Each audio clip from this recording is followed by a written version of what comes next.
Olá para todo mundo. Estamos começando no vídeo de número 5 da área de História do Pré-ENEM de Ciências Humanas e suas tecnologias do projeto Mais IFMG. Meu nome é Douglas Biagio Puglia e sou professor de História que está acompanhando vocês aí nesses cursos junto ao material e às atividades propostas. Bem, nesse vídeo de número 5 nós vamos começar a falar sobre a expansão marítima europeia, ok? E o que foi essa expansão marítima europeia? Bem, basicamente, nós estamos falando de um conjunto de expedições, né, de caravelas, que vão se lançar principalmente ali ao mar Atlântico, certo? Oceano Atlântico, melhor dizendo. E vai ser empreendida principalmente por Portugal e por Espanha. Justamente essa expansão marítima europeia que vai ser responsável, por exemplo, a chegada ao continente americano, né, tanto por Portugal quanto por Espanha, e a posterior colonização desse continente, né, onde os europeus vão encontrar os povos originários e vai haver uma transformação, uma ruptura gigantesca, principalmente na vida desses povos originários, né, os indígenas, no caso. Bem, a expansão marítima europeia em si, ela vai se dar no final do século XV e início do século XVI, quando vai começar essas expedições. Essas expedições, elas começam explorando principalmente a costa africana, do continente africano, certo? Para poder chegar, né, para poder descobrir novas rotas comerciais e novas possibilidades de expansão comercial. Aliás, isso é um ponto importante que a gente tem que destacar. Essas expansões, essas navegações, elas são atos principalmente guiados pelo espírito mercantilista da época. O espírito que, né, uma ideia de que o comércio era fundamental e, portanto, encontrar novas rotas comerciais também vai ser bastante importante. Tudo bem? Bem, dito isso, um outro ponto que a gente tem que ressaltar e que nós temos que destacar é sobre o caráter e o olhar que nós temos para essas navegações. Em alguns lugares vocês até vão encontrar os termos como as grandes navegações, termos como descoberta e coisas do gênero. Por que eu estou falando isso? O ponto de vista que nos é apresentado sobre esse período, normalmente é um ponto de vista europeu. E há, consequentemente, um europocentrismo muito forte. Em outras palavras, é o europeu se colocando como herói, o europeu se colocando como quase como um grande elemento aí para poder, né, levar a cultura, levar religião, essas coisas para regiões bem, entre aspas, de selvagens. O que nós temos que pensar é, nós normalmente só conhecemos a versão dos europeus. Por outro lado, a gente tem que pensar também que há a versão do outro lado. Então, por exemplo, uma coisa que é um grande mito, né, o mito do descobrimento. Como que você descobre alguma coisa se já havia pessoas lá, por exemplo? Então não é descobrimento, nós temos que usar palavras como chegada dos europeus e alguns historiadores, algumas pessoas até falam de invasão dos portugueses, né, dos europeus, afinal de contas aquela terra já era habitada, né?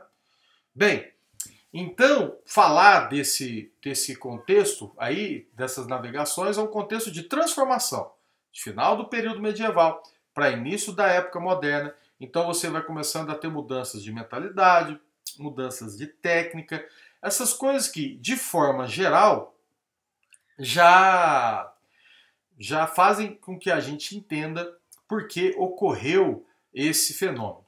Mas, além disso, nós temos que levar em consideração alguns outros pontos. Por exemplo, quando falamos de Portugal, a gente tem uma série de características que fazem com que a gente entenda por que Portugal, junto com a Espanha, foram pioneiros nessa expansão marítima.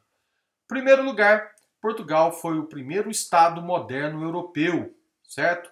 primeiro estado que se organiza melhor. Por que isso é fundamental? Porque foi justamente através da união entre burguesia e o Estado que vão se conseguir estabelecer as expedições e organizar as expedições marítimas, ok? Esse é o primeiro ponto.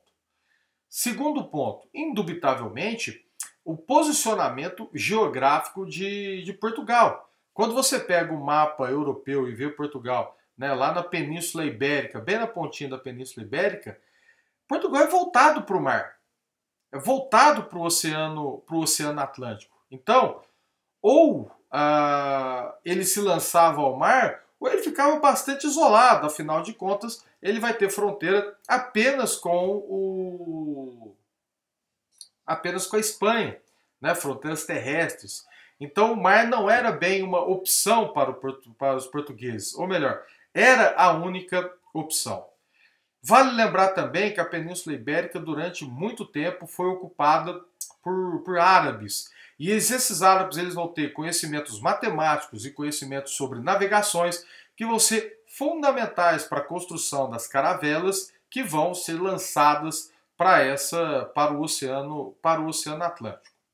Além disso, também nós temos que falar do interesse da igreja. Afinal de contas, a igreja ela passava pelo momento de contra-revolução, contra-reforma, melhor dizendo, me desculpe, contra-reforma, e a ideia era conseguir novos fiéis, catequizar novos povos. Então, imagine uma expansão marítima dessa, se você chega em novos continentes, como se chegou, e lá você vai buscar transformar aquela população em católica, vai ser fundamental para o crescimento da igreja. Aliás, aqui no Brasil, nós temos uma população, em grande parte, sua ampla maioria cristã, e dentro desse cristianismo também prevalecendo um pouco mais os católicos, no qual a gente percebe que isso é fruto justamente dessa expansão e é fruto, então, né, são raízes, são heranças que nós temos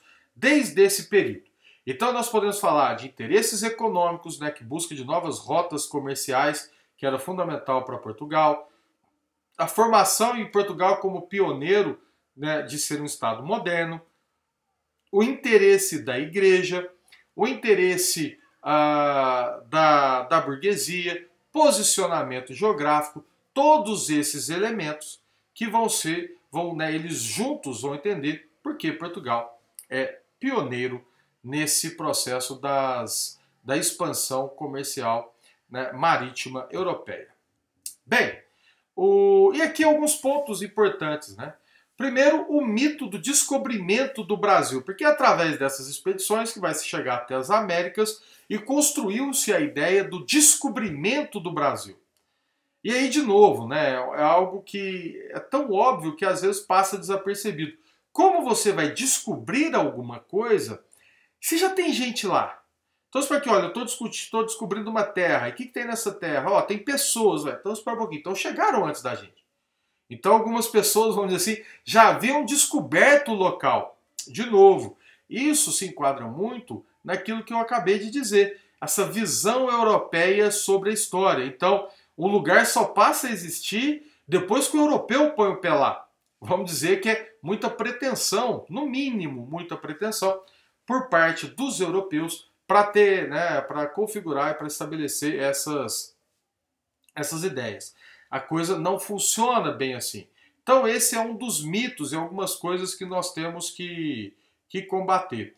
E o outro é da própria grandeza, vamos dizer assim, né, do tratamento como heróis desses momentos. Nós temos que pensar que eram pessoas com interesses muito práticos, que era o descobrimento de novas rotas comerciais e também, né, buscar novas terras para que nessas terras você possa encontrar ouro, prata ou simplesmente formar colônias para a exploração comercial, que foi o que aconteceu aqui nas Américas. Então, falar desse processo mercantilista, desse processo de expansão marítima, é falar de um processo, como eu disse, bastante pragmático. Pragmatismo esse que está relacionado com interesses econômicos, religiosos e até mesmo políticos da época.